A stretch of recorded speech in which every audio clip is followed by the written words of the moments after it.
What I find interesting is how people absolutely love to dismiss certain conversations. Like they just don't want to talk about it. They're so uncomfortable discussing them that they would rather strawman the argument and just say, oh, so you're interested into porn. And the reason they're saying that isn't because they dislike porn, because if you look at their comment section or their likes on Twitter, they absolutely love it, and they're probably even more degenerate than you. The reason is that they don't want to go into the conversation because they know they don't have the arguments, and that frightens them. And so if you look at the new Fantastic Four, you will see the actors that are being casted, right? And what you notice is that the men, they're incredibly handsome. Like, they're the peak physique. They're the type of person that you would actually expect a Hollywood actor to look like. And they're the type of person that you'd expect to be a superstar. Because last time I checked, that was the whole purpose of Hollywood, right? Is to find superstars. Like, out of 350 million people, to find the best looking, the most charismatic, the most pleasant to behold, because you're making a product and you're asking people for money. So, like, you want to create an experience, right? Like, the person that works at Hollywood, he is actually paid to cast. Like, he is paid to look at the most beautiful people on earth and find them. And they don't need to just be beautiful. They also need to act. They also need to be charismatic. They also need to be capable of displaying a wide range of emotions. And most importantly, they need to be aspirational. Like, that used to be the thing, right? Like, since the Roman Empire, the way they make statues, like, they're making aspirational, not representational. They're making statues like, this is peak humanity, this is what you can be, and this is what you need to strive to be. You may never be like that, but at least you need to strive to be it, right? And so we moved away from that mindset when it comes to female representation. Like, when it comes to women, it's completely different than men. Like, men are still casted in the same way that Hollywood used to cast. But when you look at the women, it's not the fault of the lady, but like, they have an entire makeup team and an entire group of people designed to defeminize as much as possible. Like, to remove all of the femininity in exchange for androgyny, in exchange for like stoic, resting bitch face. Because, like, again, this is not just a picture where the actors were told to sit on a stage and just look at the camera. Like, there's an entire team that tells them how to look. You need to look more stern. You need to look more serious. I want you not to smile. I want you to do all of these things, right? Like, there's an entire art team behind making this. And so, like, the whole thing is to remove femininity. And if you look at the past, right? You compare it with the past. And what do you see? Right? Like, comparing this picture. Like, this one looks like an anatomy manual. If I go to medicine and I open the anatomy book, like, this is how I would expect the women to look like. Like, very serious, very stern, not transmitting any emotion, extremely stoic. And then when you look at this, oh, this is a movie poster. Like, this is them trying to sell the circus. This is them trying to sell the entertainment. Like, this is hyping it up. This is, taking it to the point where I want to know more about her, right? Like, she's looking at me as if she's inviting me to go on an adventure with her. Like she wants me to get interested and see, oh, like, she's in danger, like, she's going to fight crime. I want to see that, right? Like, the reasoning behind it is that this is a movie poster. This is a propaganda reel. It's a propaganda reel about representation, right? Like, hey, bigot, women can look like this. Women can look like this, right? Do you not think that's the case? Are you a sort of bigot? Oh, well, you know what? If you want to stick it to the bigots, come see our movie. And again, all of this is a commercial product. This is not like four friends that are going on a set and they're taking a picture. No, like, this is something that an entire team of ideologically motivated people decided to show to the public. Like, they said, this is what we're going to go with. And it's not one movie. Like, this is another interesting thing, right? Like, if it was one movie, it would be something. But, like, this is the entire Hollywood ideology. This is, like, the entire culture. If you look at Bollywood, you notice that they don't behave this way. If you look at China, you notice that they don't behave this way. If you look at the United States from 20 years ago, when they were making movies that would go around the world, they didn't behave this way. This is a new mindset.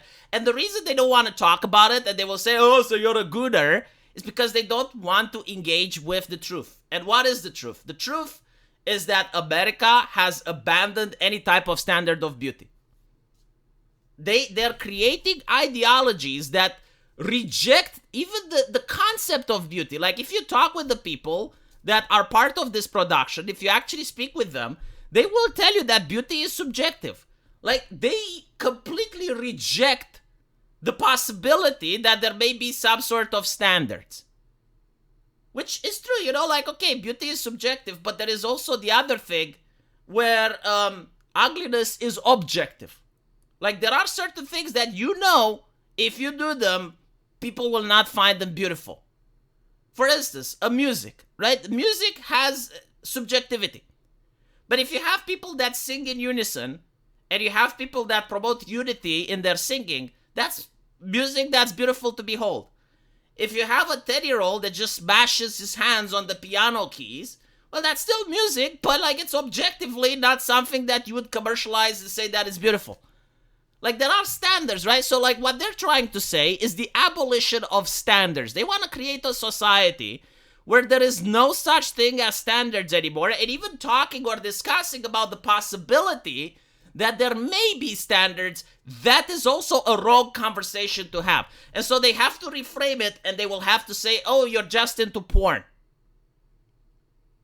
Right? So that they don't even have the conversation about aesthetics. And the other thing is like, okay, what's wrong with erotica? Do you notice that they don't do romance anymore at all?